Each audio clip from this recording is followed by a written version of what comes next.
பிரியமானவர்களே, ஆண்டவராகிய இயேசு கிறிஸ்துவின் நாமத்தினாலே உங்களை வாழ்த்துகிறேன். இந்த நாளிலும் நம்முடைய தியானத்திற்காக யோவான் எழுதின சுவிசேஷம் 4ஆம் அதிகாரம் 29வது வசனத்தை நான் வாசிக்கிறேன்.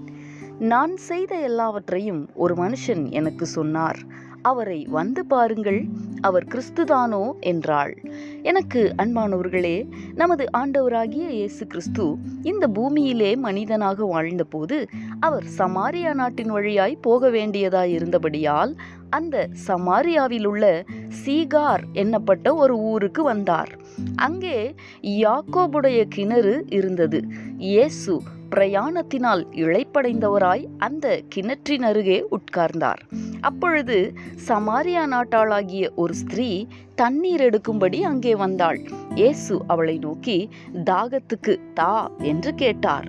அந்த ஸ்திரீயுடன் இயேசு கிறிஸ்து தொடர்ந்து பேசிக் கொண்டிருந்த பொழுது அவளுடைய வாழ்வை அப்படியே அவளுக்கு சொல்லவே அவள் மிகுந்த ஆச்சரியமடைந்தவளாய் ஊருக்குள்ளே ஓடிப்போய், நான் செய்த எல்லாவற்றையும் ஒருவர் எனக்கு சொன்னார், அவரை வந்து பாருங்கள், அவர் கிறிஸ்துதானோ என்று சொல்லி அனைவரையும் அழைப்பித்தாள். அன்பரே, நம்முடைய வாழ்விலும் எல்லாவற்றையும் அறிந்திருக்கிற ஒருவரைத்தான் நாம் ஆராதிக்கிறோம். 139ஆம் சங்கீதத்தின் முதல் வசனத்தில், கர்த்தாவே, நீர் என்னை ஆராய்ந்து அறிந்திருக்கிறீர் என்று தொடங்குகிற சங்கீதக்காரன் எப்படியெல்லாம் தேவன் நம்மை அறிந்திருக்கிறார் என்பதை தொடர்ந்து சொல்லி இருக்கிறார். அன்பரே, இப்படி நம்முடைய கடந்த காலம், நிகழ்காலம், எதிர்காலம் என்ற எல்லாவற்றையும் நன்றாய் அறிந்திருக்கிற ஒரு நல்ல தேவனை ஆராதிப்பதும் சேவிப்பதும் நமது பாக்கியம்தானே. எல்லாரை பற்றியும் எல்லாமே அறிந்திருக்கிற தேவன் இயேசு கிறிஸ்து மட்டுமே. இந்த தேவனுக்கு நாம் நன்றி செலுத்தி ஜெபிக்கலாமா?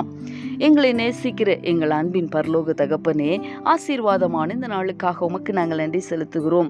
நீர் எல்லாவற்றையும் அறிந்திருக்கிறவர் என்பதை நாங்கள் இந்த நாளிலே தியானித்தோமே. தகப்பனே, எங்களுடைய வாழ்க்கையிலே நாங்கள் எல்லா காரியங்களையும் அறிந்திருக்கிற ஒரு ஆண்டவரை ஆராதிக்கிறதுல பாக்கியமுடையவர்களாயிருக்கிறோம். உமக்கு நாங்கள் நன்றி செலுத்துகிறோம். தகப்பனே, எங்களுடைய உட்காருதலை, எழுந்திருக்குதலை எல்லாவற்றையும் அறிந்திருக்கிறீர். எங்களுடைய நினைவுகளை தூரத்தில் இருந்து அறிகிறீர். இப்படிப்பட்ட ஒரு நல்ல தேவனை நாங்கள் ஆராதிக்கிறது எங்கள் பாக்கியம். தொடர்ந்து எங்களுடைய வாழ்க்கையில நீர் சகலத்தையும் அறிந்திருக்கிறீர் என்கிற அந்த பயத்தோடு கூட உமக்கு முன்பதாக நாங்கள் வாழ கர்த்தர் ஒவ்வொரு நாளும் எங்களுக்கு கிருபை தாரும். பரிசுத்த சிந்தையை காத்துக்கொள்ள எங்களுக்கு உதவி செய்யும். இயேசு கிறிஸ்துவின் நாமத்தில் வேண்டிக் கொள்ளுகிறோம் நல்ல பிதாவே. ஆமேன், ஆமேன்.